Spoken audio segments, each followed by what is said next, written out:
بغاړه د تندې د لاسه مړ شو الله به یې په ورځ د قیامت تپوس د عمر فاروق زما په دور حکومت کې سپی د دریاب په غاړه د تندې د لاسه مړ شو تپوس به د عمر فاروق نه کېږي په ورځ د قیامت څه دې خیال دی چې ستا څه دې خیال دی چې غریب مسلمان پرهیزګاره د الله بنده د لوږې د لاسه مړ شي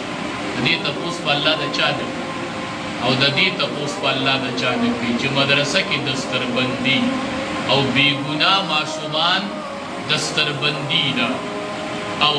میندې ورته په تمه دي زما بچي حفظ وکړو نن به زما بچي هار ورچولی او ما له به راشي زه به ورله مبارکي ورکړو نو د هغې یو ماشوم پکې پلار مړ مور ورته ولاړه ده وایي زما د بچي ته هار ورچول کېږي نو چې بچی راځي چې زه ورته په وره کې ولاړه یم چې نن بچي ته د پلار احساس ونه شي او دې کې بمباري پې وشوله معصومان بېګناه ماشومان په وینو کې لت پت مور په وره کې ولاړه ده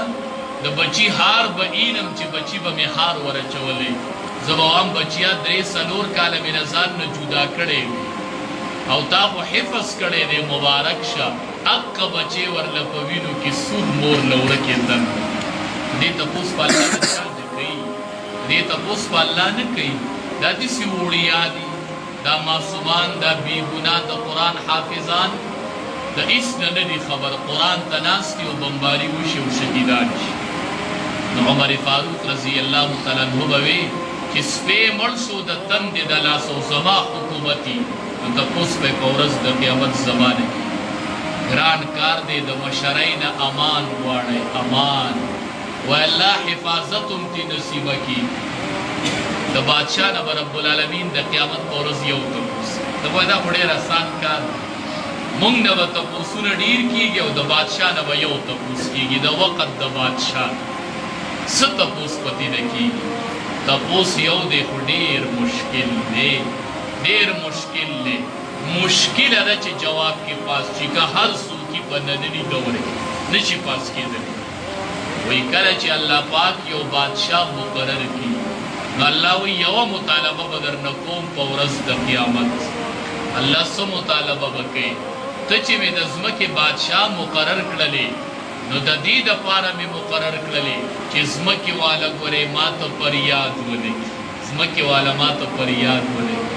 چې ته بادشاه وې او ما ته چا چا فریاد کړی دی د هر کس د فریاد جواب به ته ماله راکړې دا ګران کار نه دی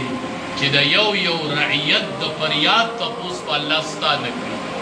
بادشاه ځکه مقرروم چې خلق ما ته بره فریاد ولګي عمر فاروق رضی الله تعالی عنه راغی گورنر حاضر کو خلقو ته یې راجمع شو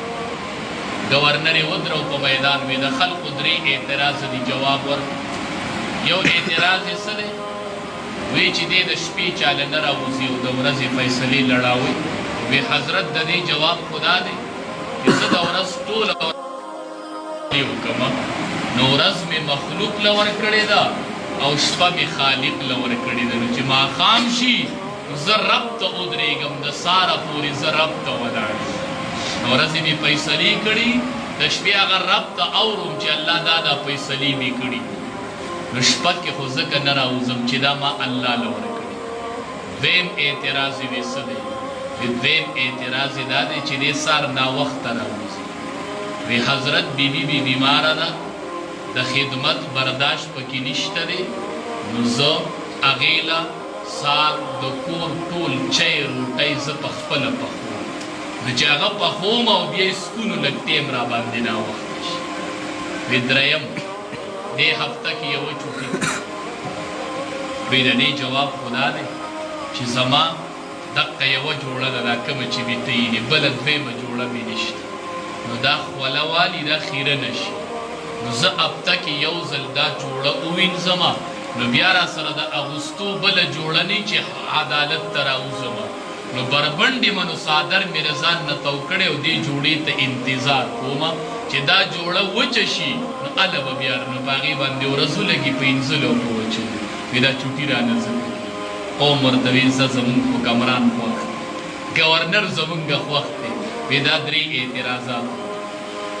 وخت راتلو د عثمان دور هم راغی د علي دور هم راغی د ټولو دور راغی ټیم په ټیم هر یو د خلافت او د انصاف یو قدم قائم عثمان رضی الله تعالی عنه بروانو نبی علیہ السلام چې و عثمان ولیدو حیا به وکړله او صحابه ورته ویل زه ځکه حیا کوم چې عثمان په ځمکه روان نو اسمان کې ملائک حیا کوي عثمان روان دی د وخت خلیفه روان دی اسمان کې ملائک حیا کوي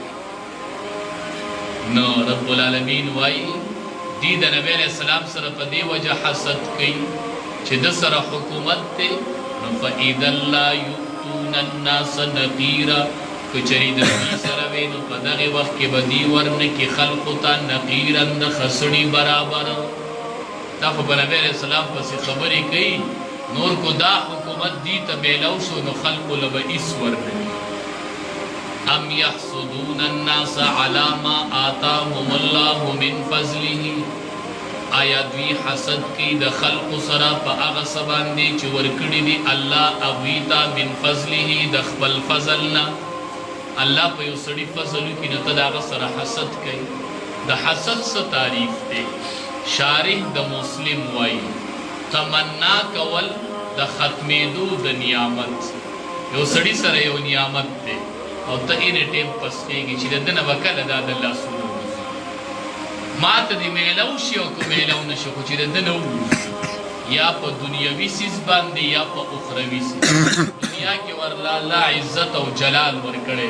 دی په دې تمنا دی چې کله به دې د عزت خدای ما ته دې میلو نه شي خو سړیا چې دې ذلیله شي کله به د ده نه دا علم خدای دی چې دا علم دې والي نه که ما ته میلو شو که میلو نه